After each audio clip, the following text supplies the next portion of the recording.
Olá, pessoal, boa noite, tudo bem?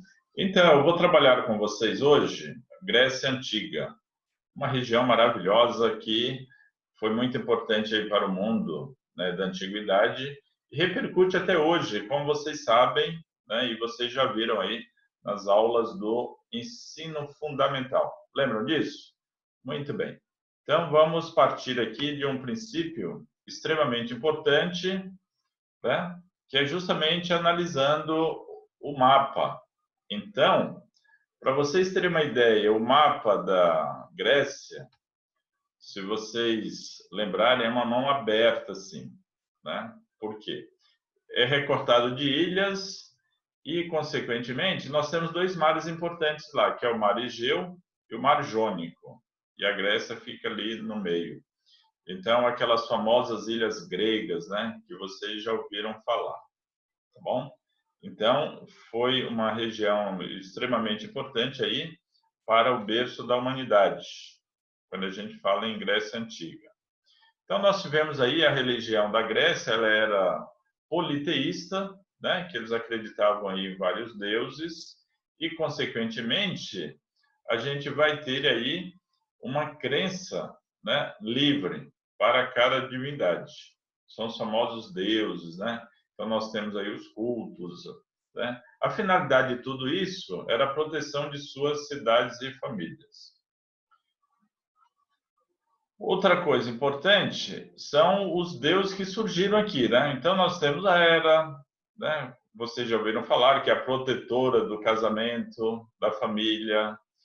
Nós tínhamos aí Apolo, Deus Sol e das profecias, Hermes, que era um deus aí extremamente importante, né? Protetor dos viajantes, Hefesto, né? O deus aí protetor do fogo, dos vulcões e assim por diante. Atena, que era deus aí das batalhas e inteligência e tal. Então, tudo isso é importante para a gente analisar, né, como é que esses gregos encaravam a vida. E aí, na filosofia, vocês lembram também, era extremamente importante, e até hoje, né, nós temos muitos especialistas que utilizam aí da filosofia grega para trabalhar algumas, né, nuances aí na atualidade. Os mais importantes foram dois caras que vocês já estudaram também em filosofia. Eu acho provavelmente com, não sei se é o Luiz que dá aula para vocês, mas Aristóteles, Sócrates e Platão. São os três ícones aí. A gente analisa principalmente, né, o Sócrates e Platão são os filósofos aí extremamente importantes que deixou muitas coisas bacanas aí, né, para as pessoas que vieram posteriormente. No teatro também nós temos aí uma situação extremamente importante, né? As narrativas, a mitologia, abordando também tragédia e comédia, ligadas ao complemento aí da humanidade, né? Apenas os homens encenavam usando máscaras, que está em moda hoje, né? Hoje, quem diria? Depois de tantos anos, a gente tem aí as máscaras extremamente importantes que os gregos já usavam. Por isso que eu estou falando para vocês que a gente estudar a Grécia é uma viagem aí para o passado e resgatando aí coisas importantes que eles deixaram para a gente.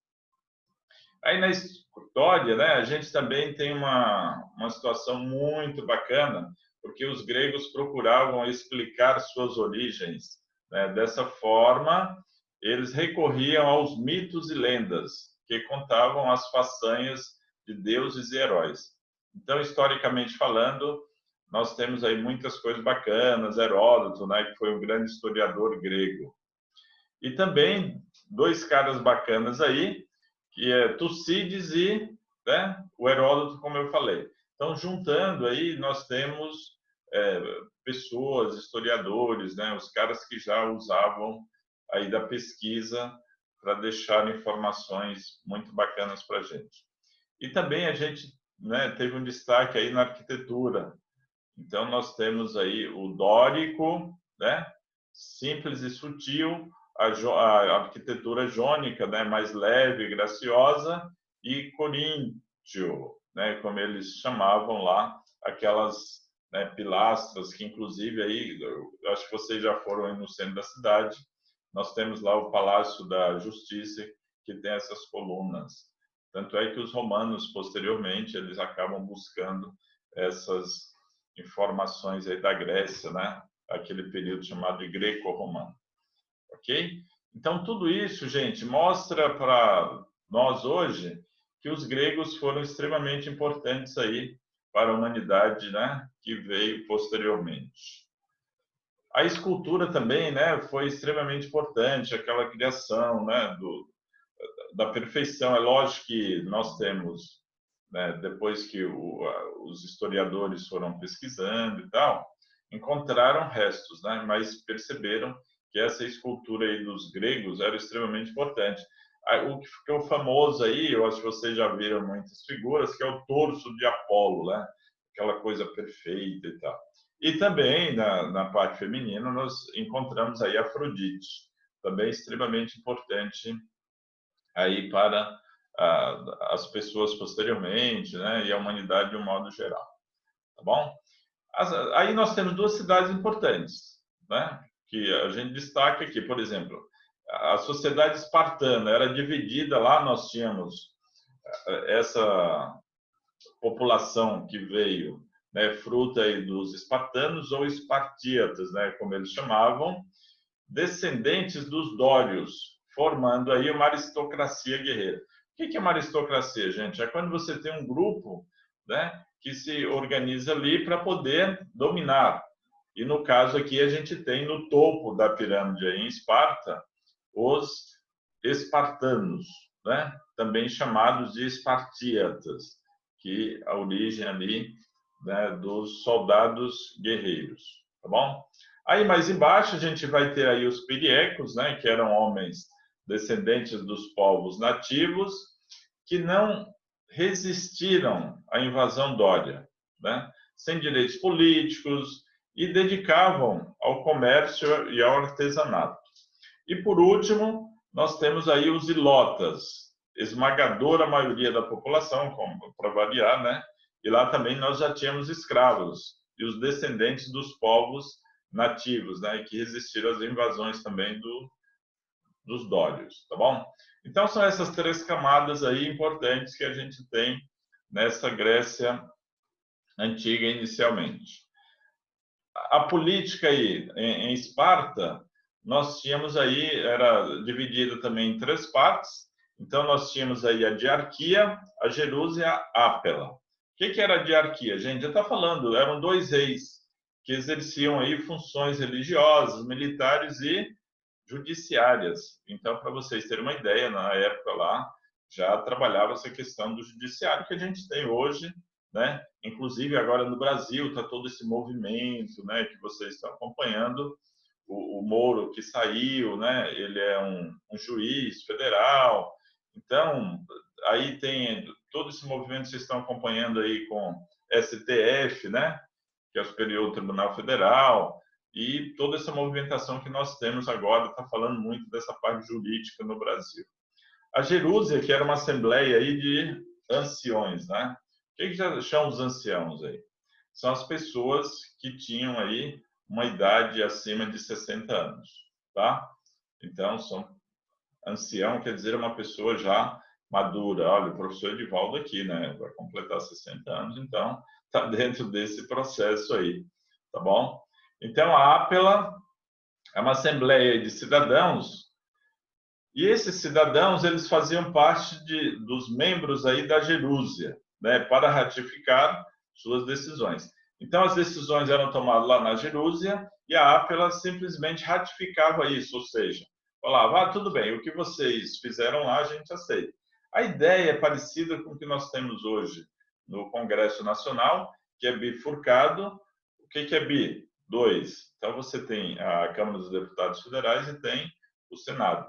Primeiro passa pela Câmara dos Deputados e o Senado também analisa, né? Vocês sabem que os senadores já são senhores também, tem que ter uma certa idade, né? Acima de 38 anos, e, consequentemente, esses senadores eles vão fazer a análise do que aconteceu aí, né, em relação aos deputados federais.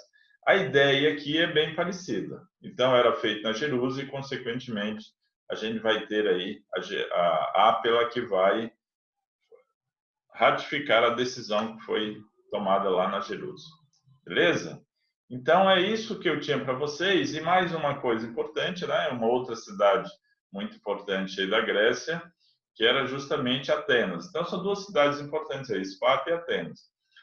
Atenas desenvolve aí a democracia, onde nós temos a participação das pessoas, e, consequentemente, Esparta era mais militarista. Então, essas cidades elas eram antagônicas. Então, uma, né, estava ali sempre brigando com a outra. Ao invés deles se unirem, não, mas eles eram antagônicos. Às vezes, eles só se uniam quando existiam guerras, né? Então, para se defender dos intrusos, os caras que vinham de fora, de outra região, para invadir lá, como, por exemplo, os romanos e assim por diante, eles acabavam se unindo. Terminou a guerra, cada um voltava para a sua região. Por que eles trabalhavam dessa forma? Porque, na realidade, existia uma autonomia aí das cidades. Então, a gente diz que essas cidades elas eram autônomas, ou seja, cada uma tinha aí os seus próprios governantes, né, suas próprias leis e assim por diante. A diferença é que Esparta ela vai centralizar o poder e Atenas a gente vai ter as decisões que eram tomadas aí em praça pública. Então a gente diz que existia lá uma democracia direta, que é diferente da nossa democracia aqui. Como é que funciona a nossa democracia? A nossa democracia ela é indireta, porque a gente elege os representantes aí, né, para poder tomar as decisões em nosso nome. No caso aí de Atenas, era diferente. As pessoas iam para as praças públicas e lá elas tomavam as decisões pertinentes, importantes para as pessoas que viviam ali na cidade, tá? Então é assim que a gente trabalha essa região extremamente importante aí para a humanidade, não só na época, como até hoje a gente continua usando aí os ensinamentos desse povo, tá bom? Muito importante, vocês devem agora acompanhar, eu vou encaminhar para vocês via representante, no caso a Iris, né? Irislânia que está fazendo esse movimento comigo aqui. Quando eu encaminhar as atividades, vocês vão, né, ler o texto que eu vou encaminhar no PDF. Embaixo já tem as questões, e aí vocês vão fazer a leitura muito mais aprofundada, né, do que o que eu falei aqui, que foi uma coisa muito rapidamente. Mesmo porque eu não posso alongar muito, que o YouTube ele tem problema aí para poder subir os vídeos. Então a gente tem que fazer um vídeo mais curto aqui, né, para vocês aí, mas a gente faz com muito carinho aqui. Tá bom? Beleza? Grande abraço, bons estudos e vamos que vamos. Vamos para cima e vamos estudar direitinho, porque esse ano a gente vai trabalhar bastante essa questão aqui, né, da teleaula. Bom? Abraço a todos e até.